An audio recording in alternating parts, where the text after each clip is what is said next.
Beberapa konten ini kita lebih ke buah-buahan. Kalau kemarin kita nge-review durian Pantai Barat Sulawesi Tengah, hari ini kita nge-review kebun anggur. Kebun anggur Duyu Bangkit. Sudah beberapa kali kita datangi dan rasanya nggak pernah bosan karena kita disuguhi anggur di sini. Kita di kebun anggur Duyu Bangkit dan di belakang kita ini adalah jenis anggur Everest. Di channel Dedi Sapa Teman.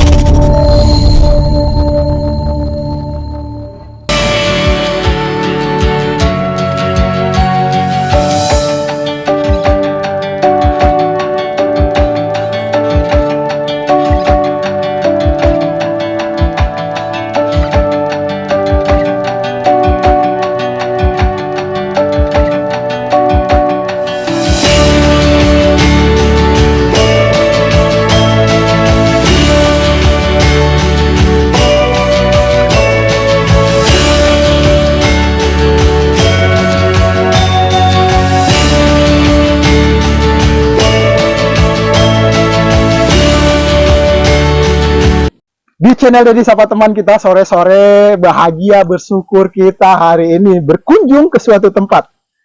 Tampilan di awal kita ada di perkebunan anggur. Rasanya tidak pernah bosan untuk berkunjung ke kebun anggur. Selalu saja ada yang baru. Baru ketemu teman baru juga. Orang muda yang selisih usianya banyak dengan kita. Dikenali dulu. Ya, dengan Pak Farlan ini. Saya panggilnya Bang Mas Pak Farlan. Panggil Mas Bol. Iya, Mas Farlan ya. Ya. Mas Farlan terlahir di Duyu. Terlahir di Duyu pada tahun 96. Berarti umurnya sekarang Usia berapa? memang masih muda, 27 tahun. 27 tahun. Untuk diketahui, Mas Farlan sudah berkeluarga Ya. dan sudah punya anggota keluarga lainnya berapa nih? Ada anggota anak 3 sudah. Ih, orang muda yang hebat. Selain cakep ya. Petani pekebun, salah satu anggota kelompok tani Duyu Bangkit. Mas, kebunnya ini kalau saya rasa, saya taksir ya, sudah dimulai penggarapannya sejak 3 tahun. Ya, hampir. Sudah hampir. Persisnya berapa? Karena ini mulai start dari awal tahun 2020. Berarti 3 tahun ya. Ya, ini ke 2023 ya. Di beberapa konten yang lalu saya sudah pernah juga ketemu dengan teman-teman lainnya. Lebih ke ini teknis penggarapan lahan perkebunan. Kalau ketemu Mas Farlan, saya mau tanya di kebunnya ini. Kalau saya lihat kebunnya lebih istilahnya, lebih rapi dan dibersihkan. Ini kebun pribadi jadinya, bukan kebun kelompok tani. Iya. Nah, Saya coba kata seperti itu. ini berapa varian anggur di sini, ada warna-warni. Sini memiliki 6 varietas ini. Boleh disebutkan, Mas? Ada jenis Everest, ada jenis Dubovsky, ada Trans Akademik, Prabu Lestari di sini. Ada juga. Tunggu, yang bagian itu agak asing saya. Prabu Lestari itu lokalan atau impor? Itu masuk jenis lokal dia. Oh, Karena lokal. dia agak bulat dia. Cuma memang besar dia menangnya. Siap. Mas Farlan, kalau saya lihat juga ini ya, selain rimbun, buahnya lebat, ini sudah pernah mengalami panen berapa kali? Untuk sekarang panennya yang keempat kali ini. Ini sudah keempat kali. Sudah keempat kalinya yang nyambi. Ya, coba ya. Kalau saya tanya Mas Farlan, ini yang keempat kali. Yang dipanen keberapa kali yang istilahnya buahnya lebih banyak dibanding panen-panen sebelum atau sesudah itu? Ya, untuk jenis anggur ini dari panen pertama itu pasti hasilnya akan meningkat terus. Oh. Dari pertama taruh dia mungkin 100, kedua bisa jadi 150 sampai 200. Dan ini yang ketiga. Itu ukuran berat timbangnya nih. Iya. 2 kuintal, 3 kuintal gitu ya. Oh, enggak, dari jumlah pohon saja dia. Karena dia pohon, dia berkisar buah dari 10 sampai hampir 20 kilo satu pohonnya. Oh iya, siap, siap, siap.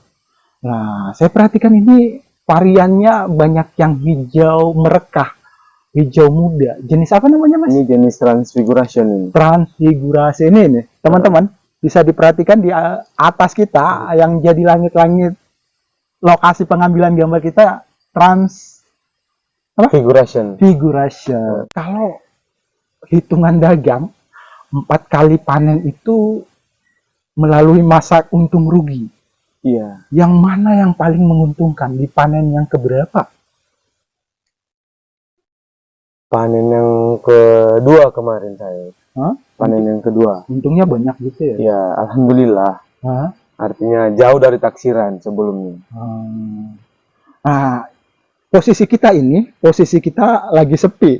Hmm. Kemungkinannya nanti 1-2 hari ini akan diserbu sama pengunjung. Iya, iya. Ini masa usia tanam anggur ini sudah berapa ya? Usianya mau panen begitu ya? Iya. Iya, tadi ini tepatnya jadi 90 harinya. Oh, di 90. 90 harinya. Sebenarnya Hmm.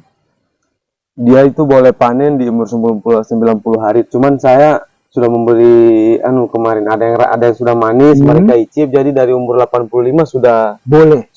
Mereka bilang manis, ya sudah saya iakan untuk ditimbangkan. Iya. Mas, gini, kan biasanya kalau panen ada diinformasikan atau dipanggil di masjid, bukan? Tidak. Gini. Sudah tercium sama warga kota Palu ini barang. Maksudnya sudah pasti akan datang ke sini. Iya, sudah pasti. Jadi strategi marketingnya itu begini Om Deddy.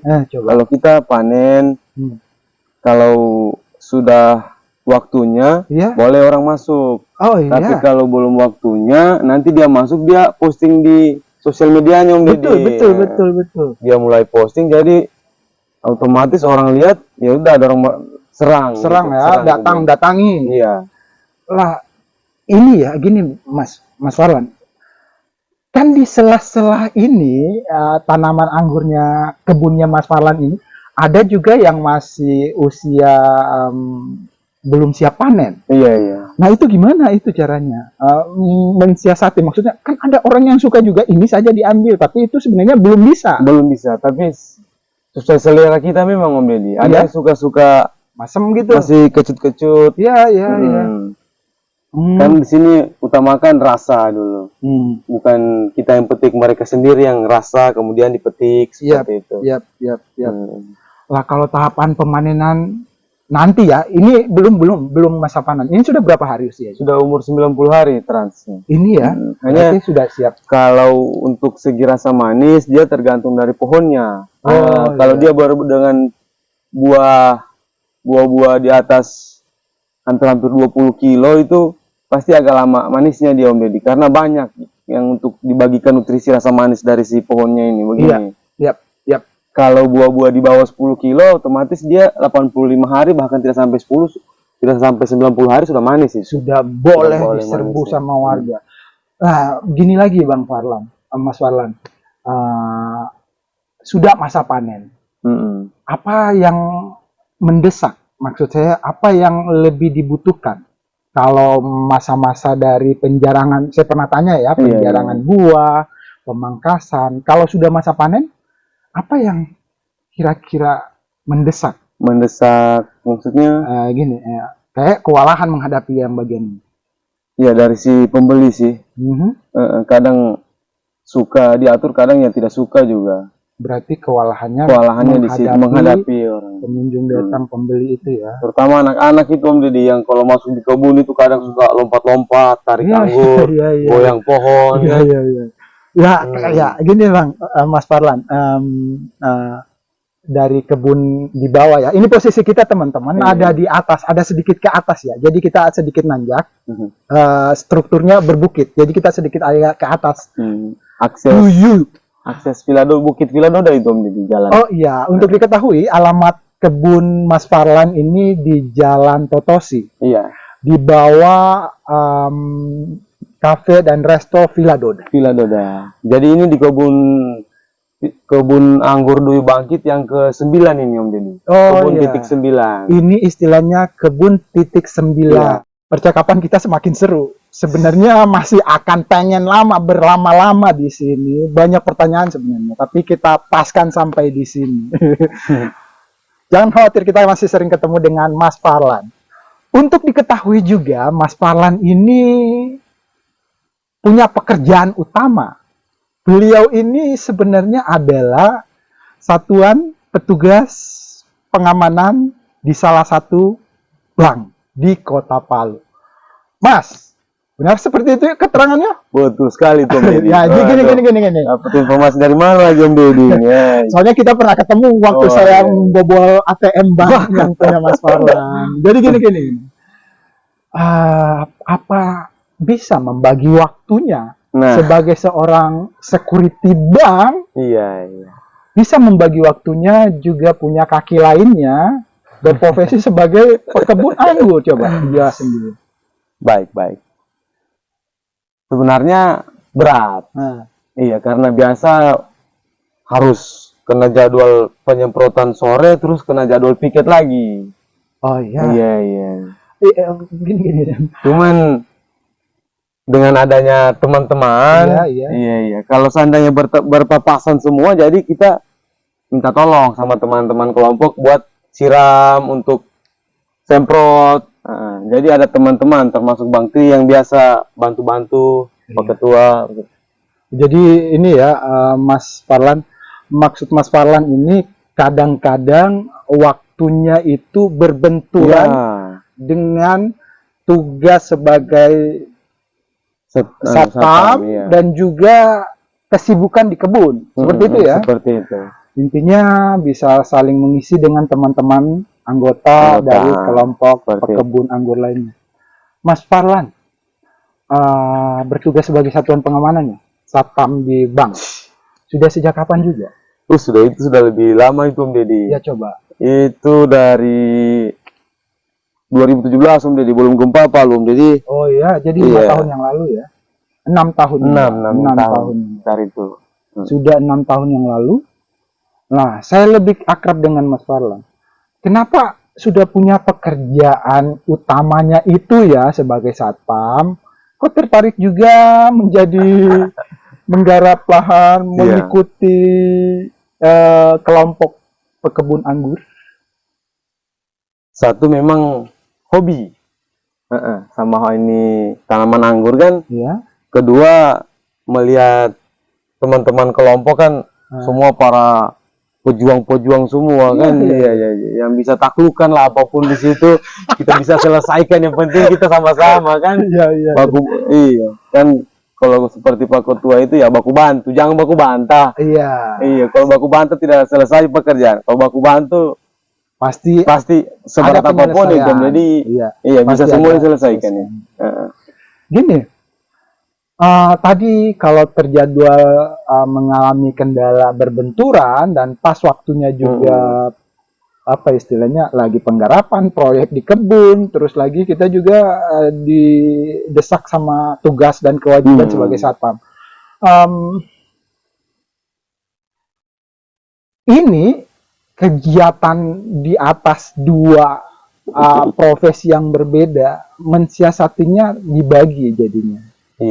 Jadi seperti apa membagi waktunya? Membagi waktu untuk perawatannya ini ya? Maksud saya apa siang hari malam hari 24 jam dipetakan seperti apa? Coba. Ya itu maksudnya kayak pagi hari di mana posisi kalau macam waktunya seandainya jadwal penyiraman sore toh, terus saya kena piket sebentar ya sudah saya pindah ke pagi untuk penyiraman toh. Cuman yang tidak bisa ditoleran itu ditunda untuk besoknya atau dipercepat kayak penyemprotannya dia Om Deddy. Nah, terus kalau penyemprotan sore 2 hari 3 hari semprot ya harus semprot. Tidak bisa dia harus sore memang dia untuk penyemprotannya. Tidak harus diundur ya. Tidak bisa diundur, tidak bisa dipercepat. Beda sama seperti sementara tugas sebagai satuan pengamanan satpam itu dilakukan sementara masih aktif juga ini Om. Maksudnya gini. siang hari juga bekerja sebagai satpam atau? Kalau siang saya hanya batas piket itu masuk sore jam 4. Oh, berarti waktu untuk siang hari Masih ada untuk kebun. Siap. Jadi masuknya jam 4 sore sampai jam 12 malam. Kemudian besoknya lagi masuk jam 12 malam, pulang pagi jam 8 seperti itu. Nah, ini bisa disiasati sampai sebatas ini. Sampai kapan? Ya, sampai mampu, Sampai semampunya Bang. sampai di mana Mas titik. Parlan. Iya, betul. Gini lagi. Ini ya, apa istilahnya, kita manusia ini hidup selalu merasa saja kayaknya batas kemampuan masih mampu. Masih mampu. Tapi iya, manusiawi juga kita tidak pernah merasa puas. Apalagi yang diharapkan ini, coba. Apakah mesti ada 3-4 kaki lainnya? Kalau sudah jadi petani pekebun anggur, sudah jadi satuan pengamanan di bank, sudah. Apalagi yang diingini sekarang, yang dimau. Yang dimau ya itu tinggal maunya ya hasil produksi maksimal. Oh iya, itu saja. Jadi pengembangan kebun lagi. Tetap ke kebun kan. Kalau anggota keluarga lain mendukung? Wah, alhamdulillah mendukung semua, termasuk orang tua. Nah, siap. Mendukung juga. Iya. Cuman mereka tidak bisa diserahkan untuk kayak sistem perawatan. Iya. Dikerjakan ya mandiri sama teman-teman dari kelompok dulu. Iya. Saya berterima kasih waktunya sudah bisa cuap-cuap di channel kita Dedi Sapa Teman. Terakhir, harapannya berat di mana sebenarnya kalau suatu ketika dikasih pilihan? Ketika dikasih pilihannya, sepertinya kalau untuk anggur ini Om Deddy, yang saya harapkan hanya kebersamaan, selalu kompak begitu. Supaya di mana yang berat atau di mana yang kita merasakan susah, ada teman-teman yang bisa baku bantu, seperti kerja secara kroyok ya. Kalau untuk satuan pengamanan kan saya cuma spesialis jaga malam, yang penting masih mampu bergadang ya pasti akan jalan terus itu. Siang kan waktu kalau pulang pagi ya ada kegiatan pasti di kebun lagi. Harapan dari Mas Parlan, anak muda pekebun anggur, juga berprofesi sebagai satuan pengamanan di bank. Nah, coba ada pesan untuk teman-teman lainnya, untuk anak-anak muda nih. Untuk kalangan warga sini dulu nih, warga kecamatan Tatanga, kelurahan dulu, atau untuk warga Kota Palu yang juga harusnya punya semangat hidup seperti Mas Parlan. Apa nih pesan-pesannya untuk anak muda? Ya, pesan-pesannya ada kamera di depan kita. Apa pesannya ini? Artinya harus bagaimana ya? Hidup memang harus butuh tantangan. Iya, dan harus siap untuk melewati memang Om Deddy. Iya. Jadi jangan mudah putus asa, memang kan kerjakan selagi masih mampu. Iya.